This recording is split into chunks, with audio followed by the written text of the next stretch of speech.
मैं सादिक अली नाबीना।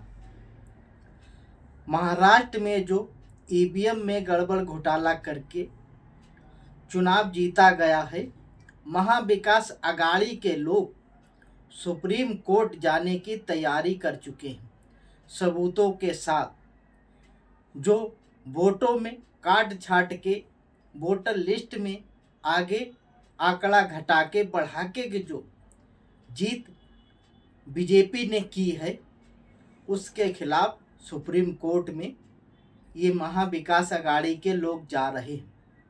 मैं इसीलिए तो कहता हूँ कि बीजेपी सरकार संविधान विरोधी, लोकतंत्र विरोधी सरकार है। ये सच में साजिश के तहत हर राज्य, हर विधानसभा, लोकसभा में के चुनाव जीतने का काम करने की कोशिश करती है।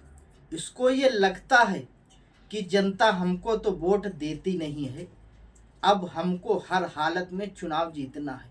ये चुनाव इसलिए जीतना चाहते हैं कि इन्हें भारत को हिंदू राष्ट्र बनाना है, मनुवादी जातिवादी लोगों को ऊंचे पद पर बिठाना है।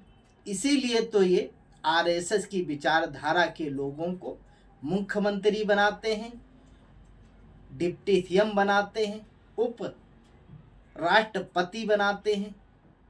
कहीं पर भी देखो, सबसे ज़्यादा अगर किसी को ऊंचे पद पर बिठाया गया है तो वो आरएसएस के लोग हैं, जबकि इनकी हद से ज़्यादा तादाद 12 से 15% है।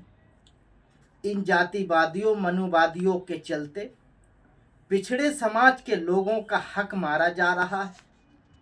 उनको ना शिक्षा मिल पा रही, ना रोजगार मिल पा रहा है।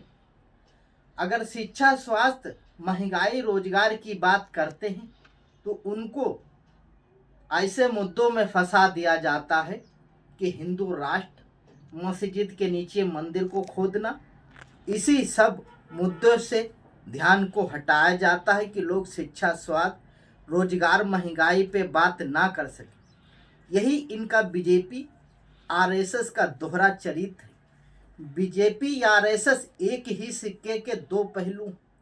जो लोग ये समझते हैं, कहते हैं कि बीजेपी का आरएसएस से कोई संगठन नहीं, आरएसएस ही का संगठन है बीजेपी। ये वो आरएसएस विचारधारा है, भारत को टुकड़ों में करने वाली, जातियों में बांटने वाली, नफरत को फैलाने वाली।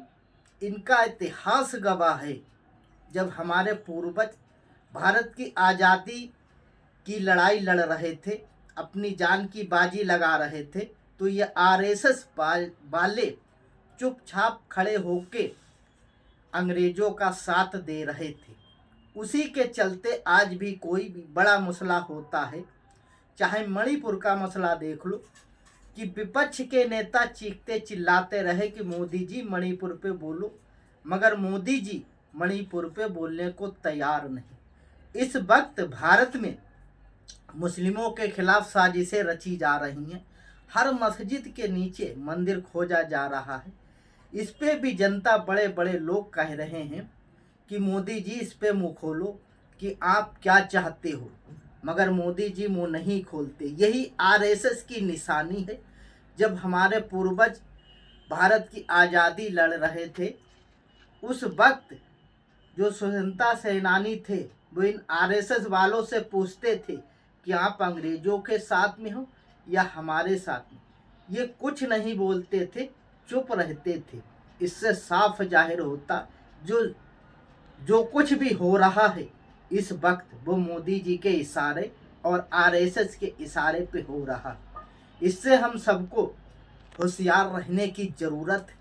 हर ऊंचे पद पर बड़े बड़े जज आरएसएस की विचारधारा की बात बोल रहे हैं। जो आरएसएस चाहता है, ये मुस्लिम, दलित, आदिवासियों, सिख, ईसाई, जैन, पारसियों के लिए सबसे बड़ा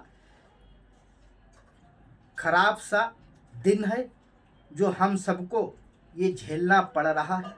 इन जातिवादियों मनुवादियों से मैं कहना चाहता हूँ, उस वक्त का दौर और था, राजतंत्र था कि जब सम्राट अशोक के ज़माने में बुद्ध धर्म का नरसंहार किया था, उस वक्त संविधान नहीं था।